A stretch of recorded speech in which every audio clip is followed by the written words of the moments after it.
Hey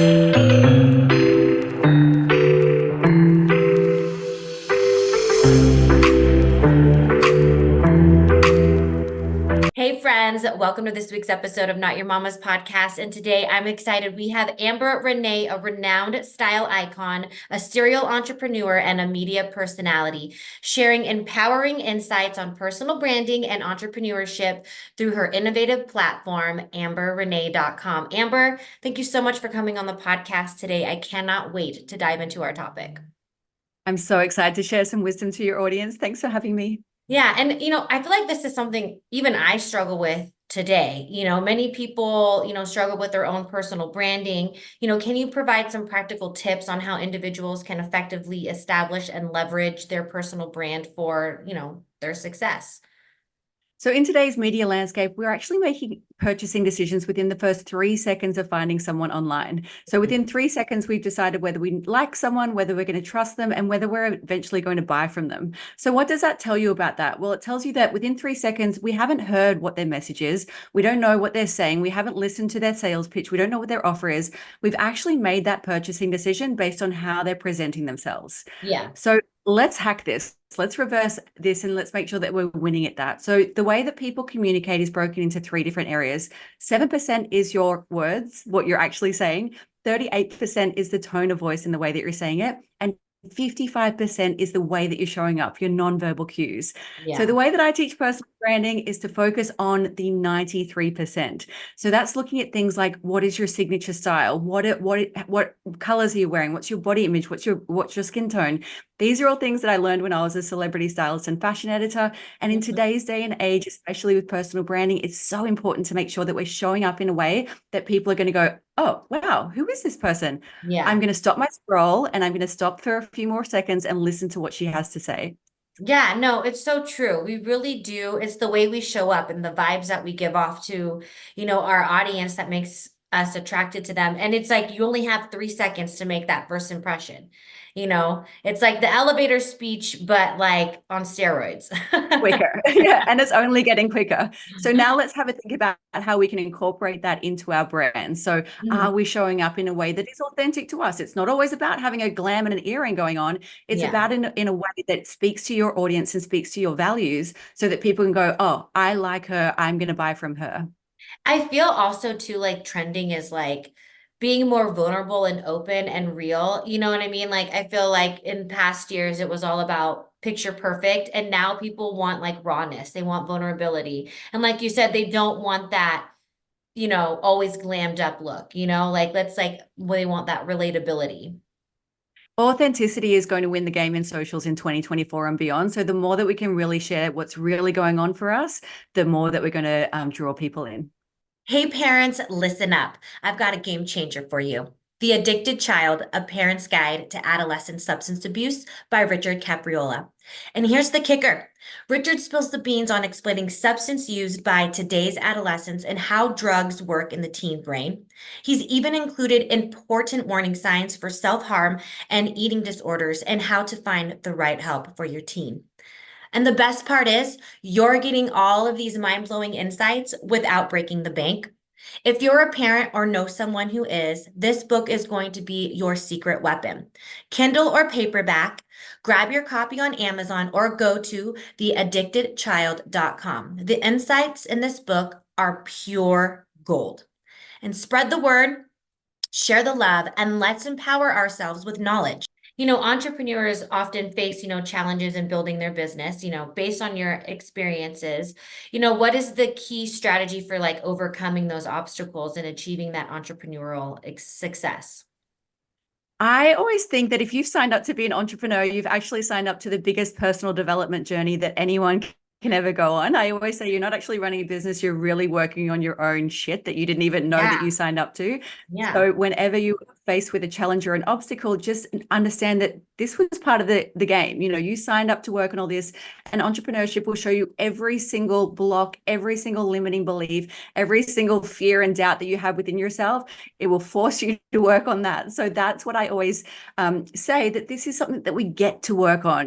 This is a part of our journey that we get to that we came here to work on. So whenever you're faced with these things, it's really a matter of how you're going to deal with the setback and how you're going Yeah. to overcome the obstacle. So are you going to make it a part of your story? Are you going to decide that there's something wrong with you, that you didn't have the right upbringing, family, whatever it was, Yeah. All the education, excuses, all the excuses? Or are you going to decide, great, this is something for me to overcome. I get to work on this. Thank you for the challenge, and move on from there. Yeah, no, it's so true. Entrepreneurship is definitely tests your mind and your mental strength, and you have to be able to persevere and move forward during those downsets and those off times. Introducing Ashton Rodenheiser, our visionary, our graphic magician. Step into the extraordinary world of visual storytelling with Ashton, our graphic magician. Experience the magic of turning ideas into captivating visuals where every stroke sparks creativity and ignites imagination. Passionate about empowering moms, kids, and women, Ashton transforms learning and communication through her giant charts and visual note taking expertise. With Mind Eye Creative Consulting, she's on a mission to uplift creativity and help others communicate ideas effectively. Ashton's silent illustrations break down complex concepts into easily understandable visuals, inspiring others to embrace her techniques. Join Ashton as she teaches sketchnoting skills to students and professionals, making doodling and drawing their best thinking and learning tools. Join her at sketchnote.school. And you also have this like e-course learning platform that covers, that personal branding, the entrepreneurship, the publicity, what specific, key takeaways can individuals expect, that will empower them, in their own personal brand journey. And you also offer, that mental mind support, for them as well as they're going on their journey.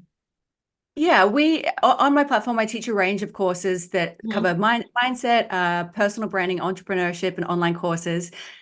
Interestingly enough, they all start with a module that covers their mindset. So getting you to a place that you're able to do whatever the thing that course teaches. When I started my entrepreneurial journey, I realized that I was speaking to so many women. I actually come from a TV presenting, fashion editing background. So it felt very natural for me to show up online and communicate my message. Yeah. And in my first course, I was trying to teach women to do this online, and they were going, yeah, but I've got so many fears around this. And I was all like, well, really? It wasn't something that, it wasn't a fear that I had. I have many other fears, but that wasn't a fear that I had. So it was interesting for me to realize that I have to teach the mindset with whatever I'm teaching the course about. So that's usually where we start with all of the courses. And then for me in particular, I've been 20 something years as an entrepreneur. My first business was a product business. My second was a service business, which I think a lot of your audience is, where you're trading your time for money. Yeah. So consulting, freelancing. And now this is my third business, a digital business. And all of them started with me with no clue. I never, I didn't have a trust fund. I never had investments. I never had education in any of the businesses I started. I just had an intuition, inkling, and interest in doing the thing that I did. Started from scratch, started with nothing, and built it up. So for me, I always teach from a place of, I've actually been there and done that. I've done it many, many times. I'm teaching from a place of experience rather than I studied a course and now I'm going to teach you the course that I just studied. So that's sort of a little bit of a point of difference. Yeah, no, you walk the walk, not just talk the talk. And it's true, you have to step out of your comfort zone and, show up online. For me, as an example, like the podcast was me stepping out of my comfort zone. It's like, okay, this is what I want to do. I'm a little shy and nervous about it, but I'm going to show up online. So now my next thing is like, okay, maybe I should do like more lives. I'm a little hesitant about that, So it really is like a mental game and pushing yourself through those barriers and, you don't grow unless you're like uncomfortable, right? And I love that you had an inkling that you wanted to do the podcast. You weren't sure about it, but you did it anyway. And now look at you. You have this incredibly successful platform that's in one of the top podcasts in the world. Yeah. So, and you started from a place of fear. You didn't start from a place of, this is going to be the world's best podcast. I'm going to be the best podcast host. You started from a place of fear and you did it anyway. And that's such an incredible leadership ability that you're showcasing for all of our audience. Oh, well, thank you. That's so sweet. And as someone, you had navigated also like the media and the fashion industry like so successfully, like what advice do you have for individuals seeking, to balance their personal and their professional lives, while pursuing like such ambitious goals? You're a very ambitious woman. So how can someone have that balance?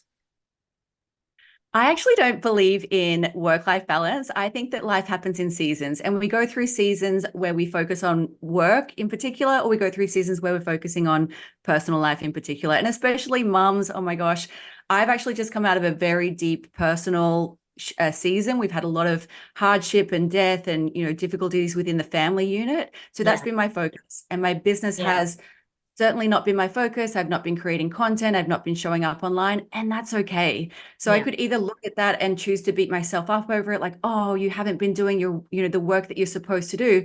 Or I can look at it and go, well, that was a season where I was focusing on my personal life. And Mhm. now that life has settled down a little bit and I'm going to move into a different season. And I think that we all need to be a little bit lighter on ourselves to think that we can juggle all these things at once. Like life is so busy and it's only getting busier. So I think accept that life happens in seasons. You can pick one season up and put it down and move on to something else. And just know that there are businesses that are available to you now that will run in the background, that Yeah. I believe everyone can have a digital product, everyone can have an online course or something that ticks over in the background Yeah. whilst they're focusing on a different season of their life. Yeah, no. And what a great way to segue into the Power Mom Chronicles. And I cannot wait to know what your answers are, Amber. And my first one to you is, what's a game-changing lesson life has taught you? I believe everything that's been put in my place has been here as a gift Mm-hmm. to teach me a skill that I needed in order to get to the place that I am now. Yeah. So my degree, I studied an engineering degree. I worked for 3 years as an engineer. Most people have said, what a waste of a degree. And it's only taken until this business. I run a huge digital marketing platform. In Mhm. this business, I look at spreadsheets and run data and look at analytics all day. Yeah. And I love doing that because I'm an engineer. Yeah. And if most people look at that and go, well, you've wasted your degree. No, I use my degree more than ever in this platform. Again, my second business was a fashion styling, celebrity styling, TV presenting business, Mhm. which I thought I was going to do forever because that was my passion and I love that so much. However, the universe had bigger plans for me, and now I get to teach people, I get to make a global impact. And the only reason that I'm so good at this is that I had that background in TV presenting and fashion styling. And when I lost that business, I was devastated. I spent 6 months in severe depression, suicidal thoughts, thought my life was completely over, started this business from scratch with nothing, and I've turned it into this huge thing that is really makes me feel like I'm so enriched and so enlivened, and I'm able to use all of the life lessons that have been put in my path up until this point. Looking back on life lessons, reflecting on your journey, what practical lessons or insights, can our listeners apply to, improve their own lives? I really think developing resilience and adaptability are essential to entrepreneurship and even just navigating the busy life that we all live these days. You Mhm. know, as we've just learned, everything that was put in my life has shifted me down a different angle. However, I needed to be adaptable to go down the little pivots and to go down the new angles in order to create something that was Yeah. really magical and a really beautiful existence. And if I wasn't resilient, I would still be in my first business, which was working as a fashion designer and running a fashion label. I would hate my life if I was doing that Yeah. right now. But, that was what I always wanted to do. And I thought that that was going to be it for me. So I think when I lost that business, I had a lot to overcome, but I was resilient enough to get up and start again and try something new. And all those pathways have led me onto something that I, really beautifully enjoy. I love it. And my third question, is offer a piece of wisdom for moms or anyone really striving to find their strength and voice. I think finding your strength and voice is something that comes with time and practice. So I don't, I think we're all waiting to go, oh, when I have the job, then I'll have the self-esteem, or when I have the relationship, then I'll have the self-confidence, or when I get the raise, then I'm gonna be able to show up online. That's not how it happens. The way that you develop these things is like a muscle. It's like going to the gym and practicing over and over again. We all know that you can't go to the gym once and come home with abs. We know that. Yeah. But we somehow I wish it That's worked that way. I've tried. We've all tried. I know. Let's I've not lie. tried. I We've all wish tried to do that. it was. And that's the same with any of these softer skills that you want to develop. If you want to develop your own voice to be seen, to be heard, then develop your voice in situations that have little to no significance. So Mhm. if you know that you're in a mum's group and your mum's group never lets you, have a voice because there are louder mums in the group, then you need to go and practice having a voice in situations that have no significance. So what does that mean? Well, the next time that you're at the coffee shop, maybe you're going to speak up. Maybe you're going to turn around and speak to the person behind you. Maybe you're going to spark up a conversation with the guy standing next to you. It's going to feel icky and uncomfortable, but that's your using your voice. You're being Mhm. seen, you're being heard. And when you get used to doing that in situations that do not matter, then you can start applying that to situations where it does actually have a little bit of, makes you a little bit icky, A a little little bit bit of heat uncomfortable. on you. Yeah. Or Yeah, a bit of heat. I love But that. these No, that's such a good idea.